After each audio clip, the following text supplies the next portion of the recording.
Hi, everybody. Today, I'm going to talk about a Scrum concept called Drive the Spike and how it can free you from perfectionism and help you to move your business forward and create systems at the same time while you're doing it. So let's get started. All right. So the Drive the Spike. So what does Drive the Spike mean? Drive the Spike is really kind of a way to say that you're going to touch all the little pieces that you need to create something called the minimum viable product. The minimum viable product is going to be a complete product that you make. It may not be the entire product that you have. Like, for example, let's say you're creating a course, right? And you create some curriculum and it's all in writing. And maybe at some point you want to have videos and you want to have some demonstrations and, some other types of documents, some templates or whatever. But your first stab at it is going to be just teaching the concepts and getting that piece out there.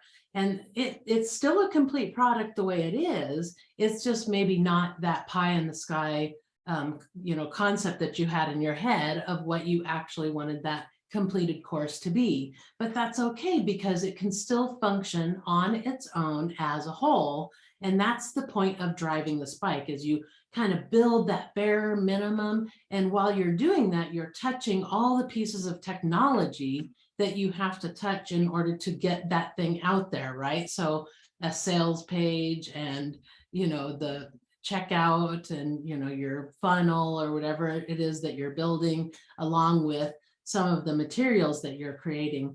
And then once you have driven the spike and you've created that very first version, you call it version 1, right? Version 1.0. And then you can go into continuous improvement to start continually improving this thing. Now, let's talk about that for a minute. So let's look at an example, the iPhone. I talk about the iPhone a lot because it's a perfect example of what it means to build that minimum viable product and drive the spike. So I think it was 2007, in January of 2007, it was announced to all the, stockholders at Apple that they were going to create this phone called the iPhone, and they presented it and everything, and prototype or whatever. And then they went off to build it, and they claimed it was going to be ready in July. And so instead of moving, they had some problems, right? They had some problems with the technology. It wasn't quite there for a couple of the features that they wanted on that phone. One was flash photography, and the other was the forward-facing camera. And so they didn't have those things ready. So instead of pushing the deadline out and not releasing it in July, like they promised their stakeholders, they cut those two features from the iPhone. So they use the Scrum prioritization model of must have, should have, could have, and won't have it this time. And they made those two features kind of a won't have it this time, right? They cut them so they could still get that phone out on time for their stakeholders. And then they went on to sell 1.3 million of that iPhone 1.3 million of them between July and December. So you can see the importance of that. Had they delayed and waited, who knows how long it would have taken them to get those two features where they felt comfortable releasing them on their iPhone. And so they went ahead without it. They sold all those phones. They made a ton of money that was able to be fed back into that project to keep it going, keep building the technology, get the right people on those projects so they could get that functionality. Now, immediately after it was released, they were probably in some sort of a maintenance mode, right? Not a maintenance mode, but more like a warranty period almost, right? Where they're fixing bugs, anything that's coming up, they're finding, maybe security holes or whatever, and they're fixing and patching all that stuff for a little while. But then they start going into a continuous improvement cycle, and they start working on some of those won't haves, the ones that won't have at this time, like flash, like the forward facing camera. They move into the must have because now they want to have it for their next iPhone. And they move on, and they keep adding features. They keep, fixing problems or addressing new needs and new desires of their users. But they were able to get all that feedback from their users, from their stakeholders, and generate revenue just by driving the spike and getting that thing out there and not pushing the deadline out more and more and more. And so that's how Drive the Spike works with you and your stuff. If you're creating a course, all you have to do is like drive that spike, right? Get it out there. And let's say you do only get out just the curriculum part, no videos, no templates, no cheat sheets, anything like that. Well, that's version 1, right? And you can demand a certain price for that.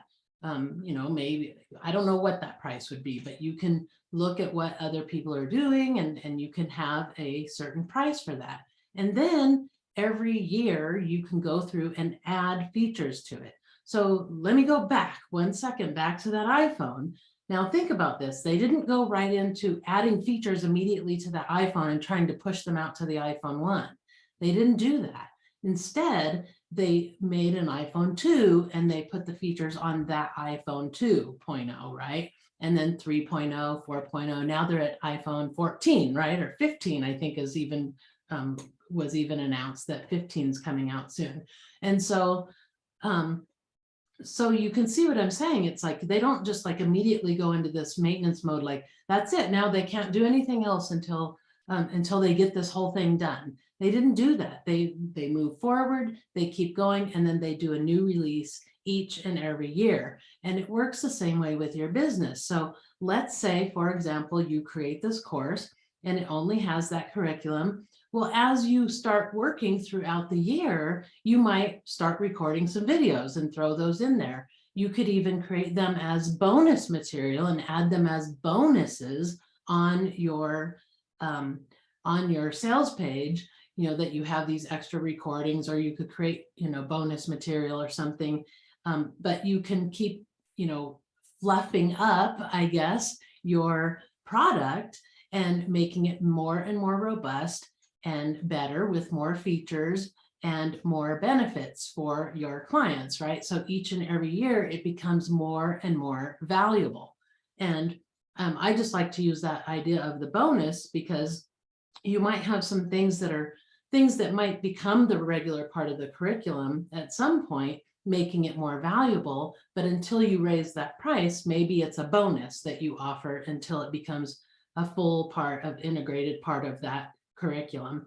And then the next things you do as you keep going, you could add those as bonuses if you want to, or you just hold everything back and make it version 1, version 2, version 3, that sort of thing, right? So this month we are talking about doing, my workbook is all about the Black Friday, right? Black Friday is coming, and if you haven't started, you didn't get going on it, I have a little emergency kit that I created for you that really talks about this process of driving the spike. Because when you drive the spike on your Black Friday promo kit, right? You basically create yourself a little promotion kit that you can reuse over and over again. It's like a little blueprint that you create for yourself that you can follow. Maybe it's a 12 email sequence along with 12 social media posts. And that's the example I use in the workbook. And then, or maybe you pare it down and it's just going to be 6 emails or in 6 social posts. Maybe for your first time through, you want to just pare it down to something that's more manageable for you, or you go for it. I highly recommend that you do a Black Friday promotion on something that you already have, especially if you're starting this late in the game. Today is September 30th, so it's kind of closing in on you, but you do have time. And so really think about that. If all the things that you need to do, instead of stopping everything that you're doing, putting aside everything and then focusing all your attention on this, just try to fit it into your schedule this time around, and with the intention of creating a blueprint that you can improve on each and every year, version 2, version 3, version 4, and so on. And the idea is not only will you make it better each and every year, but you may add features, maybe add a different type of promotion, maybe improve on your sales page or something, or improve on those videos, not on the videos, but improve on your emails and your social posts, maybe make some videos to promote your Black Friday stuff. But there's all these different things that you can do. And once you have a blueprint that you've tried, you've created some baseline data for yourself, maybe hopefully generated some revenue as well. So you have data now that you can beat. You can try to beat now. You can challenge yourself each and every year to beat your score, right? Your stats that you had from the previous year. And then eventually you can start really optimizing that. Now, that's not to say that you're going to use the same exact email sequence every single year, though. If you do your homework and you do some research, you probably can find ways to make it more evergreen so you can use it at least for a couple of years. And then just every year, you're just sort of tweaking it, right? Making it a little bit better, tweaking it, tweaking it, tweaking it. And if you keep maintaining that product, it is possible you could have that email sequence go every single year, pretty much the same exact sequence, right? And so it's really, the idea is to create that blueprint and then have that base information that you have those base emails to kind of give you a starting point, right, for next year. And then you can start researching, like, okay, the email open rates weren't that great on these 4 emails, but they were better on these emails. So what was the difference? What was the headline? How was that different? My click-through rate was not good on this email. Could I enhance that part of my email to make it a better, more enticing to click on that or whatever, right? So you're always going to be trying to improve by using the data and by building and driving the spike and building that bare minimum, that minimum viable product. You can get that data that you need in order to make those improvements. Okay, so don't forget to download my workbook if you're looking to do to create a Black Friday promotion kit for yourself, or promotion blueprint for yourself. This is a great tool for you to use. It kind of explains the whole process of driving the spike and continuous improvement, and then gives you some suggestions on what to do for your very first one. There's no magic pill or anything. It's just I just did some research for you so that you could find, quickly you could get some of the information on the best types of emails, and how many links should be in your emails, and what your headline should look like, and all those different things. So you'll find all that in the workbook. And it's critical for you to get it now while it's free, because it's not going to be free forever. It's not even going to be available either. I'm not sure when I'm going to pull it down. Maybe sometime in November, I'll be pulling it down before Black Friday for sure. So so make sure you grab it now while it's free. And then I'd love to hear what you think about it. So feel free to DM me or put in the comments, whatever you want to do. Reach out to me, send me an email, and let me know what you think of the tool, because that's what I'm trying to do, is help make it easier for you to start strategizing and problem solving. It's not necessarily about, here, follow this blueprint's going to work. It's about creating one that works for you and understanding the testing process, and that how important it is to get that baseline data by driving the spike, get it out there, maybe make some money so you can feed that money back into that project and make it better, just like Apple did with the iPhone, right? They generate all that income, they put it out there. Now, last time I looked it up, I don't know, 3 or 4 months ago, they've sold over 1.3 billion phones. Remember, I told you the first 6 months of the iPhone 1, they sold 1.3 million. Now they've sold over 1.3 billion iPhones.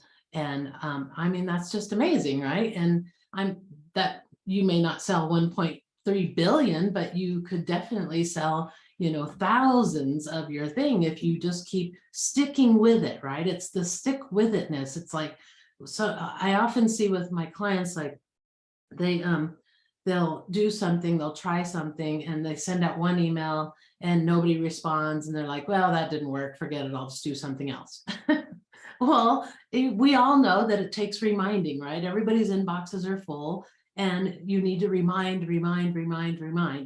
And I know it feels icky. You don't feel like, oh, maybe I don't want to send emails and everything, but your email is a great way for you to communicate with your audience. And the statistics show your email list is still the best way to make sales in your business. So you want to make sure that you're nurturing that list all the time, that you're speaking to them all the time, and you're making offers on a regular basis.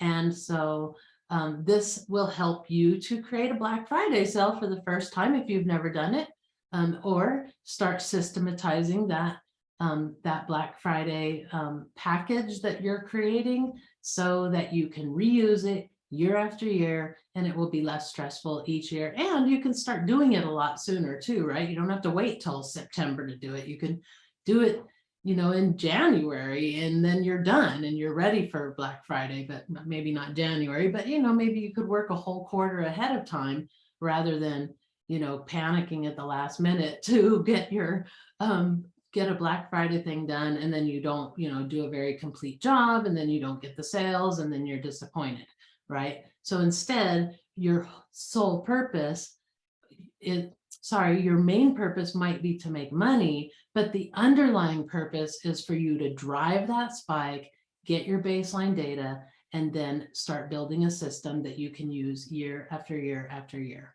Okay. All right. So make sure you grab the workbook. It will be, of course, at thescrumshop.com/workbooks. You'll be able to find it there for a limited time only. And you can also find it at thescrumshop.com/BFE kit. All right. Okay, you guys, I will see you in the comments. Bye.